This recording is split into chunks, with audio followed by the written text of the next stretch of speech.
எக்கோரோட்ஸ் குழுமத்தின் சார்பாக உறவலாகிய அனைவருக்கும் இனிய வணக்கங்கள். நாங்கள் இந்த விஷயத்தை கதைக்கிறதுக்கு முதல் வள்ளுவரின் 457வது குறள் தான் ஞாபகம். அது என்னன்னா, மனநலம் மண்ணுயிர் காக்கம், இனநலம் எல்லா புகழும் தரும். ஒரு தனி மனிதனின் உள்ளத்தின் நலனானது அவனுக்கு மட்டுமே புகழை தருகின்றது. ஆனால் அதே மனிதனின் தன் இனம் சார்ந்தோ அல்லது மக்கள் சார்ந்தோ காட்டுகின்ற நலனானது அவனுக்கு எல்லா வகையான பெருமையையும் தருகின்றது. இன்றைய காலத்துல பார்த்தோம்னா எல்லாரும் சுயநலமா தான் வாழினோம். பொது நிலம் என்ற ஒரு விஷயமே இல்லை. ஆனா எங்களோட முன்னோர்கள் பார்த்தோம்னா இந்த மக்கள் நலன், இனநலன் சார்பாக தான் என்ன செய்யணும், வாழணும். அதுதான் எல்லா புகழ்ச்சியும் தரும்னு சொல்லி இருக்கிறோம். இப்படி எல்லா புகழ்ச்சியும் தரும்ன்ற அந்த இனநலன் சம்பந்தமாக நிறைய தலைவர்கள் நிறைய காலப்பகுதியில வாழ்ந்திருக்கிறோம். இன்றைய காலப்பகுதியில என்ன செய்யறா, எங்களால மறக்க இல்லாம எல்லாரையும் நினைவு கொள்ற மாதிரி இருக்கணும். பொதுவாகவே ஒரு நாட்டையோ மக்களையோ இனத்தையோ எடுத்துக்கொண்டால் அவர்களுக்கென்று கலாச்சாரம், மரபுகள், பாரம்பரியங்கள் என்பது காணப்படுவது இயல்பு. அதே போலதான் தமிழ் மக்களையும் எடுத்துக்கொண்டால் அவர்களுக்கென்று தனித்துவமான பாரம்பரியங்கள், கலாச்சாரங்கள் தொன்று தொட்டு காலங்காலமாக பேணி பாதுகாக்கப்பட்டு கொண்டு வருகின்றன. இந்த பாரம்பரியங்கள், மரபுகள், கலாச்சாரம் எல்லாம் இன்றைய காலத்தில் என்ன நிறைய மக்களால் மறக்கப்பட்டு கொண்டு வருது. அதோட நாங்கள் அதை மறக்கப்பட்டு கொண்டு வருதுன்னு சொல்றதை விட மறைக்கப்பட்டு கொண்டு வருதுன்னு சொல்லலாம் நாங்கள். ஆனா அந்த கலாச்சார மரபுகள்னா இன்றைய காலத்துல வாழ்ற மக்களுக்கு அதெல்லாம் என்னன்னு தெரியுமா? அதான் இதுல பெரிய பிரச்சனையே இதுதான். எல்லா விஷயத்தையும் நாங்க செய்யறோம். பிரச்சனை இதுல எது கலாச்சாரம், எது மரபு, எது பாரம்பரியம், நாங்கள் என்னத்தை செய்வோம், என்னத்தை செய்யக்கூடாத விஷயம் தெரியாது, எல்லாத்தையுமே கலந்து செய்து கொண்டு வருகிறோம்.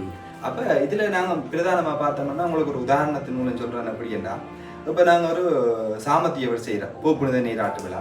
அப்போ இந்த பூப்புனித நீராட்டு விழாவை நாங்கள் கொண்டாடுறது அது ஒரு கலாச்சாரம் சார்ந்த நிகழ்வு. ஒரு நிகழ்வை நாங்கள் கொண்டாடுறோம்னா அதுதான் இந்த கலாச்சாரம்னு சொல்கிறோம். அப்போ இந்த நிகழ்வில் நாங்கள் செய்கிற ஒரு சடங்குகள், என்னென்ன விஷயத்தை நாங்கள் செய்கிறோமோ அதுகளைத்தான் நாங்கள் சொல்லுவோம் எங்களோட மரபுகள். அடுத்தது பார்த்தோம்னா அந்த மரபுகள், இந்த கலாச்சார நிகழ்வுகள் ரெண்டையும் அடுத்த சந்ததிக்கு நாங்கள் என்ன செய்யணும், நாங்கள் கொண்டு போய் சேர்க்க போகிறோம். அதைத்தான் நாங்கள் சொல்லுவோம் எங்களோட பாரம்பரியம். நாட்டில் வாழ்ற மக்கள் என்றதையும் வெளிப்புறத்தில் வாழ்கின்ற மக்களுக்கு இந்த விளக்கம் அநேகமா சரியாக இருக்குமென்று நினைக்கிறேன். அதுதான் இப்படியெல்லாம் நிறைய விஷயங்கள் இருக்குது. ஆனால் அப்போ பார்த்தோம்னா எங்களுக்குண்டு நிறைய பாரம்பரியம் இருக்குது, மரபு இருக்குது, அதே மாதிரி பார்த்தோம்னா கலாச்சாரங்கள் இருக்குது. ஆனால் இப்படி இருக்கிற எங்களோட தமிழ் மரபுக்கு பார்த்தோம்னா நிறைய பெருமைகளும் இருக்குது.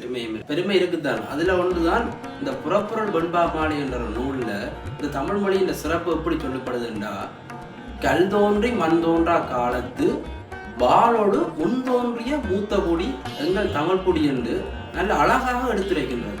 அதே போலதான் அதன் பின் வாழ்ந்த பாவேந்தர் பாரதிதாசன் மனித வாழ்வை உருவாக்கியதே இந்த தமிழ் மொழிதான் என்று தமிழ் மொழியின் சிறப்பை இன்னும் அழகாக்கின்றார். வால்மீகி ராமாயணம் மதுரமான மொழி இந்த தமிழ் மொழி என்று தமிழ் மொழியை விழிச்சு கூறுகின்றார். மத்திய ஆசியாவில் தமிழர்களின் முன்னோர்கள் வாழ்ந்தனர் என்று அறிஞர் ஹார்ட்வேல் சொல்கின்றார். வடவேங்கடம் தென்குமரி ஆகிலே தமிழ் கூறும் நல்லுலகம் என்று அன்றைய காலத்தில் வாழ்ந்த தமிழர்களின் எல்லைகளை தொல்காப்பியம் கூறுகின்றது. அது மட்டும் இல்லாம வளர்ச்சியடைந்த நாகரிகங்கள்ல ஒன்றாக என்ன செய்யறா சிந்துவெளி நாகரிகம் சொல்லப்படுது. அதோட பார்த்தோம்னா இப்ப இவ்வளவு தான் எங்களோட தமிழ்கிட்ட பெருமை, தமிழின் பெருமையான்னு பார்த்தோம்னா அது இல்லை, நிறைய இருக்குது. என்ன மடக்கிக்கொண்டே நாங்க போய்கொண்டே இருக்கலாம். நிறைய மொழிகள் இருக்கு. மொழிகள்லேயே பார்த்தோம்னா செம்மொழி என்ற பேர் நிறைய மொழிகளுக்கு இல்லை, செம்மொழி என்ற பேர்.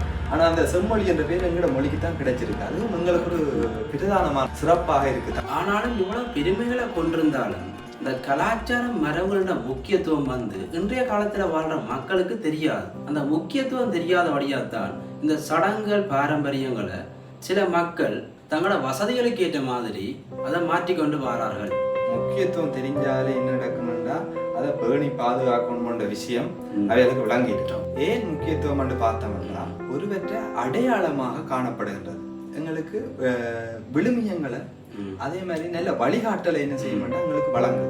எங்களுக்கு இந்த சமூகத்துக்கான என்ன செய்யணும், ஒரு ஒற்றுமையை என்ன செய்யணும் எங்களுக்கு பழக்கப்படுது.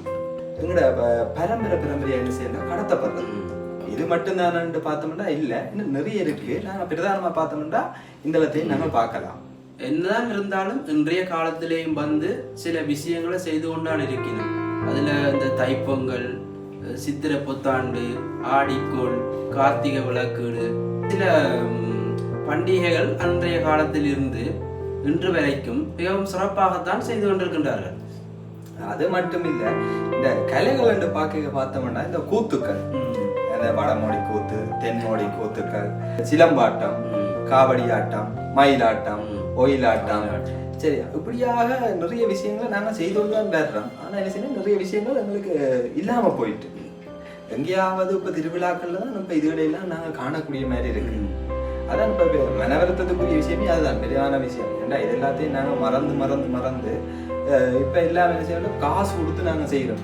மேற்கத்திய கலாச்சாரம் இன்றைய சமூகத்தில் வந்தபடியால சில சடங்குகள் சம்பிரதாயங்களை செய்யணும் என்ற நோக்கத்துக்காண்டி மாத்திரம் செய்து கொண்டிருக்கிறார். நிறைய கலைகளை நாங்கள் என்ன செய்யணும்னா இவ்வளவும் செய்து கொண்டு வரோம். ஆனால் எல்லாம் இப்போ என்ன செய்யணும்னா வளமை மாதிரி இல்லை, இதெல்லாம் எல்லா இடத்துலையும் பார்க்கக்கூடிய மாதிரி இருக்கும். அப்போ இதில் எப்படி பார்த்தோம்னா இந்த கலைகள் இது மட்டும்தான் இருக்கான்னு பார்த்தோம்னா, எங்களுக்கு தமிழருக்குன்னு பார்த்தோம்னா இதில் கலைகள் அதே மாதிரி பாரம்பரியங்களை விட இந்த இலக்கிய ரீதியிலையும் நிறைய விஷயங்கள் இருக்கு.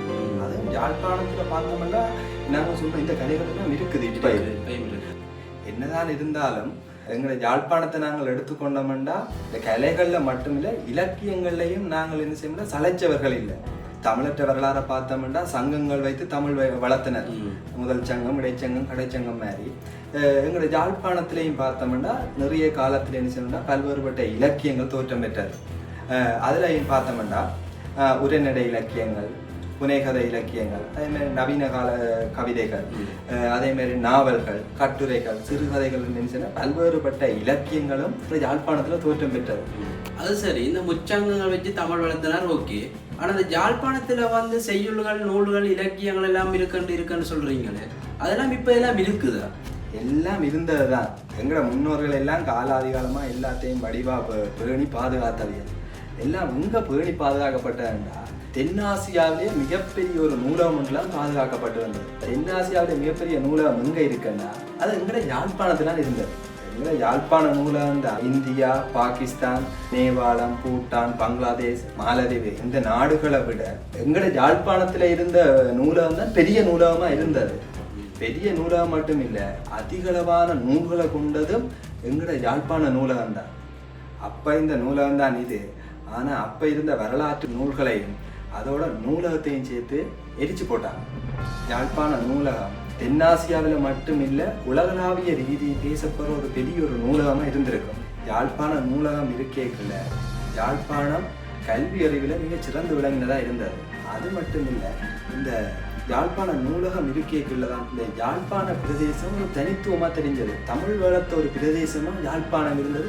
யாழ்ப்பாண நூலகம் இருக்கேக்கலாம் அதெல்லாம் மலிவடைஞ்சு ஆப்புறாரு. அதெல்லாம் அப்படியே எப்படி எரிஞ்செரிஞ்சு இல்லாம போச்சுதோ அதே மாதிரி அப்படியே காலம் போக எல்லாமே என்ன செய்யுது, எங்கட கையில இருந்து இல்லாம விட்டு போய். உண்மையாத்தான் இந்த யாழ்ப்பாண நூலகம் எரிச்ச கையோட தமிழர்கள கல்வி அறிவு குறைஞ்சது மாத்திரம் இல்லை, அதோட சேர்த்து இந்த கலை, கலாச்சாரங்கள், மரபுகள் எல்லாமே சீர்குலைஞ்சு சின்ன பின்னமா போச்சுது. ஆனாலும் அதற்கு பின் வாழ்ந்த சில தலைவர்கள் இந்த கலைகள், மரபுகளை பேணி பாதுகாக்கிறதுக்கு பெரிதும் உதவினார்கள். உண்மையாத்தான். அது மட்டும் இல்ல, மேலத்தேவற்ற கலாச்சாரம் கலாச்சாரத்துல கலந்தபடி எங்கட கலாச்சாரத்துல பண்புகள் எல்லாமே இல்லாம போயிட்டு இப்ப மேலத்தேவற்ற கலாச்சாரம் தான் என்ன செய்யுதுன்னா மேலோங்கி நிற்குது. இதுக்கெல்லாமே ஒரு பிரதானமான காரணம் உங்களுக்கு எங்களோட கலாச்சாரத்துல இருக்கிற என்ன சொல்ற ஒரு விழிப்புணர்வு இல்லாத ஒரு விஷயம் தான் பிரதான ஒரு காரணமா இருக்கு போல இருக்கு. அதை இன்றைய காலத்துல வாழ்ந்த மனிதர்கள் அதை புரிஞ்சு கொண்டு நடக்கும். அதே போலதான் இந்த மேற்கத்திய கலாச்சாரங்களை ஊடுருவலால இன்றைய காலத்துல வாழ்ற மக்களால எங்களோட கலாச்சாரங்களை பிரித்து அறிய முடியாமல் போய்கொண்டிருக்கணும். உதாரணமாக சொல்ல போனா பாரம்பரியங்களை அடையாளப்படுத்தி கொண்டிருந்த யாழ்ப்பாண ராசானியின் கொடி இன்றைய காலத்துல காணப்படுகின்ற யாழ்ப்பாண மாகாண சபையில பிரதிபலிக்குதில்லை. இப்ப எல்லாமே தரவிழா தான் நடந்து கொண்டிருக்குது. ஆனா இது தரவிழா நடக்குதுன்றதை விளங்கி கொண்டுள்ளவருக்கு மக்கள்கிட்ட போதுமான விழிப்புணர்வு இல்லைத்தான். ஏன் இல்லையென்றா இன்றைய காலத்துல மக்களின் பாரம்பரியங்களையும் கலாச்சாரங்களையும் அடுத்த தலைமுறைக்கு கொண்டு போறதுக்கு இன்றைய காலத்துல சரியான தலைவர்கள் இல்லை. இல்லத்தானே? இல்லத்தானே? நன்றி, வணக்கம்.